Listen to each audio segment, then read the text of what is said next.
எல்லோருக்கும் வணக்கம். நான் உங்கள் டாக்டர் பிள்ளை. உடம்போட எடை குறைஞ்சிருச்சு அப்படின்னா நம்ம படக்கூடிய ஆனந்தத்துக்கு அளவே இல்லை இல்லையா? முக்கியமாக அதுலேயும் பெண்கள் பார்த்திங்கன்னா 1 கிலோ குறைஞ்சா கூட அப்படியே பெருசாக சாதனை செய்த மாதிரி அவங்க உள்ளம் குளிர்வாங்க. ஆண்களும் அதே மாதிரி தான் இல்லையா? இப்போது இந்த உடம்போட எடை குறைக்கிறதுங்கிறது ஒரு நல்ல விஷயந்தான். அழகுக்கு மட்டும் இல்லாமல் ஆரோக்கியத்துக்கும் அது நல்ல விஷயந்தான் இல்லையா? இன்றைய காலகட்டத்தில் கொஞ்சம் சாப்பிட்டாலே நல்லா வெயிட் போடுதுங்க. அந்த காலத்துலலாம் நம்ம தாத்தாவெல்லாம் பார்த்துருப்போம். ஒரு இலை நிறைய தட்டு நிறைய சாப்பிடுவாங்க. ஆனால் உடம்பு நல்ல ஆரோக்கியமாக வச்சுருந்தாங்க. அதுக்கு காரணம் அப்போ அவங்களுக்கு அதை காம்பன்சேட் பண்ணுற மாதிரி ஃபிசிக்கலாக வேலை இருந்துச்சு. ஆனால் இந்த காலத்தில் நம்ம வேலை செய்கிறோம். என்ன வேலை செய்கிறோம்? கம்ப்யூட்டரில் வேலை செய்கிறோம், உட்காந்து வேலை செய்கிறோம். இப்படி பண்ணும்போது எப்படி உடல் உழைப்பு இருக்கும், எங்கே ஃபேட்டு பர்ன் ஆகி போகும். நீங்கள் என்ன வேணாலும் சாப்பிட்லாங்க. உடல் உழைப்பு கொடுத்தீங்கன்னா அந்த உணவில் உள்ள கொழுப்பு அப்படியே பர்ன் ஆகி நம்மளுக்கு எனர்ஜியை தரும். ஆனால் அந்த வேலையே நமக்கு இல்லை, நம்ம அப்படிப்பட்ட வேலை பார்க்கல, சும்மா உட்காந்து தான் பார்த்துட்ருக்கோம் அப்படின்னா கொழுப்பெல்லாம் உடம்புல தான் படியும். உங்களோட உடம்போட வெயிட் என்ன, ஹைட் என்ன, அதை கமெண்ட் பாக்ஸில் போடுங்க. உங்களோட வெயிட்டு சரிதானா, எவ்வளோ கிலோ வெயிட்டை இன்னும் நீங்கள் குறைக்கணும், அதை நான் கமெண்ட் பாக்ஸில் போடுறேன். இன்றைக்கி நான் உங்களுக்கு ஒரு சூப்பரான டயட் சார்ட் சொல்ல போகிறேன். எதுக்குன்னு பார்த்தீங்கன்னா இன்றைய காலகட்டத்துக்கு ஏற்ற மாதிரி, அதே நேரத்தில் விலையும் மலிவாக உள்ள மாதிரி உங்களுக்கு உதவக்கூடிய டயட் சார்ட்டு, உணவு பட்டியல். எதுக்குன்னு பார்த்தீங்கன்னா உங்களுடைய உடம்புல உள்ள மொத்த கொழுப்பையும் பார்த்தீங்கன்னா சீக்கிரமாகவே கரைச்சி எடுக்கக்கூடிய விஷயம் இதில் இருக்குது. காலையிலேருந்து நைட்டு வரைக்கும் என்ன சாப்பிட்ணும் அதை நம்ம பார்த்துட்டு வந்துடலாமா? காலையில் எந்திரிச்ச உடனே நம்ம டீ காஃபிலேருந்து நம்ம ஸ்டார்ட் பண்ணுவோம்.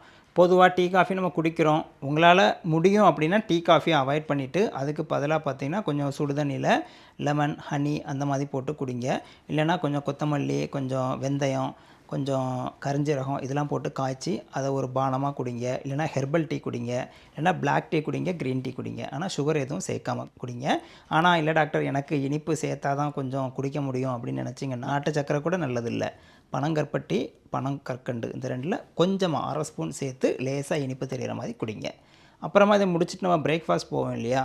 பிரேக்ஃபாஸ்ட்டில் பொதுவாக நம்ம ஊர் உணவுன்னு பார்த்திங்கன்னா இட்லி, தோசை, சப்பாத்தி இப்போ சாப்பிட ஆரம்பிச்சிருக்கோம், பூரி இதெல்லாம் சாப்பிட ஆரம்பிச்சிருக்கோம். இதில் இட்லினா ஒரு 3 இட்லி, அதுக்கு மேலே வேண்டாம். தோசைனா 2 தோசை, அப்புறம் சப்பாத்தி பார்த்திங்கன்னா 2 சப்பாத்தி தான்.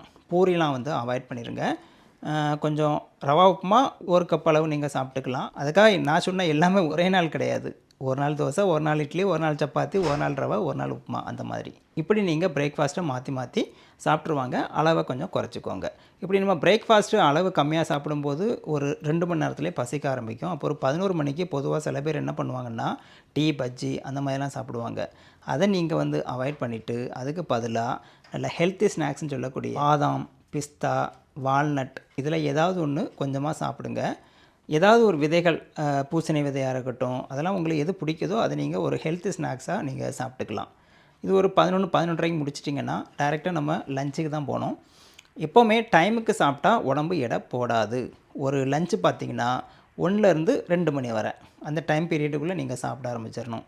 வெஜ்ஜோ நான்வெஜ்ஜோ என்ன வேணாலும் சாப்பிடுங்க. என்ன தெரியுமா, நம்மளுடைய வெள்ளை சாதம் இருக்குது இல்லையா, அதில் கிளைசிமிக் இண்டெக்ஸ் அதிகம், நிறைய சுகர் இருக்குது. அந்த சுகர் தான் உடம்புல போய் கொழுப்பாக மாறும். ஒயிட் ரைஸுக்கு பதிலாக நம்ம ப்ரௌன் ரைஸை அப்பப்போ சேர்த்துக்கிட்டோம்னா இதில் கிளைசிமிக் இண்டெக்ஸ் கம்மியாக தான் இருக்குது, நம்ம அதை சாப்பிட்டுக்கலாம். சைடிஷ் எப்போவுமே அதிகமாக சாப்பிட்ணுங்க. நீங்கள் என்ன காய் வேணாலும் வைங்க, அதில் எண்ணெயை மட்டும் கொஞ்சம் கம்மியாக சேர்த்துக்கோங்க. எண்ணெய்ன்னு சொல்ல வரும்போது செக்குலாட்டின எண்ணெய்களை யூஸ் பண்ணும்போது நம்ம கடையில் வாங்குகிற எண்ணெயை விட அது ரொம்ப நல்லது. கொழுப்பு கம்மியாக தான் இருக்கும், நல்ல கொழுப்பு தான் இருக்கும். அப்போ நீங்கள் சைடிஷை நிறைய சாப்பிட்டுட்டு சாதத்தை கம்மியாக சாப்பிட்டுக்கலாம். நான்வெஜ்ஜும் அதேமாதிரி தாங்க. ஃப்ரை பண்ணுற ஐட்டத்தை அவாய்ட் பண்ணிட்டு குழம்புல உள்ள விஷயங்களை நிறைய சாப்பிடுங்க. நீங்கள் ஃபிஷ் ஆகட்டும், சிக்கன் ஆகட்டும், சிக்கன் தோலை எடுத்து சாப்பிடணும். மட்டனும் பீஃபும் முடிஞ்ச வரைக்கும் அவாய்ட் பண்ணுங்கள். அதில் கெட்ட கொழுப்பு அதிகமாக இருக்குது. சாப்பிட்றதா இருந்தால் கொஞ்சமாக சாப்பிட்டுக்கலாம், பிரச்சனை இல்லை. அப்போ நான் சொன்ன மாதிரி ரைஸை கம்மி பண்ணிட்டு சைடிஷை அதிகப்படுத்திக்கோங்க. இது கூட நீங்கள் சேலட் இருக்கு இல்லையா, வெஜிடபிள் சேலட் ஆகட்டும், ஃப்ரூட் சேலட் ஆகட்டும், அதையும் நீங்கள் சேர்த்துக்கிட்டிங்கன்னா ரைஸ்லாம் கம்மியாக சாப்பிட்டா போதும். நான் உங்களை அட்வைஸ் பண்ணுறது என்னென்னு தெரியுமா, முதல்ல கொஞ்சம் சேலட் சாப்பிட்ருங்க, வயிறு ஒரு பாதி நிறைஞ்சிரும். அதுக்கப்புறம் சைடிஷை சாப்பிடுங்க. சோறும் கொஞ்சம் கலந்து சாப்பிட்டிங்கன்னா சோறோட அளவு கம்மியாக தான் உள்ளே போகும். அந்த கொழுப்பும் சரி, குளுக்கோஸும் சரி நம்மளுக்கு கம்மியாக தான் கிடைக்கும் இல்லையா, அதனால் நம்மளுக்கு வெயிட்டு போடாது. இது போக ஒரு 5 மணி வாக்கில் பார்த்திங்கன்னா வழக்கமாக டீ, ஸ்நாக்ஸ் இதெல்லாம் சாப்பிடுவோம் இல்லையா. இந்த ஸ்நாக் ஹெல்த்தி ஸ்நாக் என்ன பண்ணலாம் அப்படின்னா, பயிறு வகைகள் எதுனாலும் உங்களுக்கு பிடிச்சதை அவிச்சு சாப்பிடுங்க. அது கூட பிளாக் டீயோ, க்ரீன் டீயோ, ஹெர்பல் டீயோ சுகர் இல்லாமல் சாப்பிடுங்க.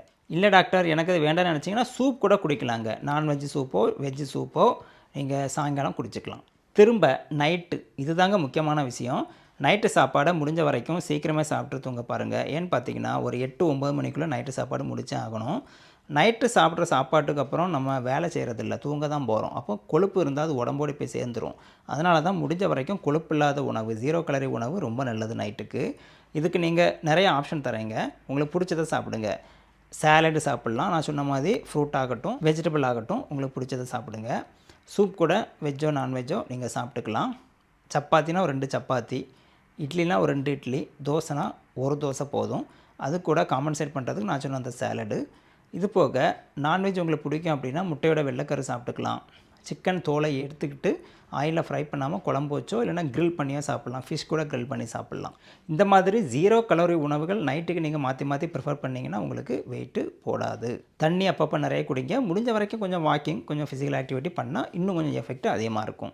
நைட்டு தூங்க முன்னாடி மிதமான சூட்டில் 1 கப் வெந்நீர் குடிச்சிட்டு தூங்குங்க. இதெல்லாம் நீங்கள் தொடர்ந்து ஃபாலோ பண்ணிட்டு வரும்போது பாருங்கள், நிறைய ஃபுட்டு சாப்பிட்ற மாதிரி இருக்கும். ஆனால் எல்லாமே லோ கேலரி ஃபுட்டு, எனர்ஜி கம்மியாக தான் கிடைக்கும் உடம்புக்கு. இதனாலேயே உடம்புல ஏற்கனவே இருக்கிற கொழுப்பு வந்து கரைக்கப்பட்டு அதிலிருந்து எனர்ஜியை எடுத்து உடம்பு யூஸ் பண்ணிக்கும். அதனாலே உங்களுக்கு படிப்படியாக வெயிட் வந்து குறைய ஆரம்பிக்கும். இப்போ உங்களுக்கு புரிஞ்சிருக்கும்னு நினைக்கிறேன். இது ஒரு சூப்பரான டயட்டு. இதை நீங்கள் தொடர்ந்து ஃபாலோ பண்ணிட்டு வாங்க. எத்தனை நாள் ஃபாலோ பண்ணணும்னு கேட்டிங்கன்னா உங்கள் கையில் தான் இருக்குது. ஏன்னு கேட்டிங்கன்னா நீங்கள் இதை ஃபாலோ பண்ணிட்டு வரும்போது உடம்போட வெயிட்டு சருன்னு குறைய ஆரம்பிக்கும்.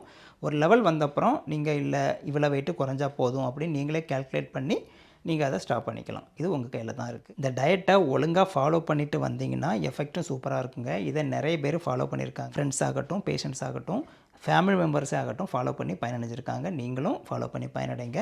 முக்கியமான ஒரு விஷயம் ஞாபகம் வச்சுக்கோங்க, இந்த டயட்லாம் ஃபாலோ பண்ணும்போது நடுவில் ஏதாவது உடம்புக்கு சரியில்லை அப்படின்னு இருந்தால் ஃபாலோ பண்ணாதீங்க. ஏன்னா உடம்பு ஹெல்த்தியாக இருக்கும்போது அந்த டயட் வந்து ஃபாலோ பண்ணணும். தண்ணியும் நிறைய குடிக்கணும். தொடர்ந்து இதை ஃபாலோ பண்ணுங்கள். ஒரு லெவலுக்கு மேலே ஸ்டாப் பண்ணிவிட்டு உடம்போட வெயிட்டை குறைச்சிட்டு அதை அப்படி மெயின்டைன் பண்ணி நார்மல் சாப்பாடு சாப்பிட்டு வாழலாம். சரிங்களா? இன்னும் சந்தேகம் இருந்தால் கமெண்ட் பாக்ஸில் போடுங்க. வழக்கம் போல லைக் பண்ணுங்கள், சப்ஸ்கிரைப் பண்ணுங்கள். மீண்டும் அடுத்த வீடியோவில் சந்திக்கலாம். நன்றி, வணக்கம்.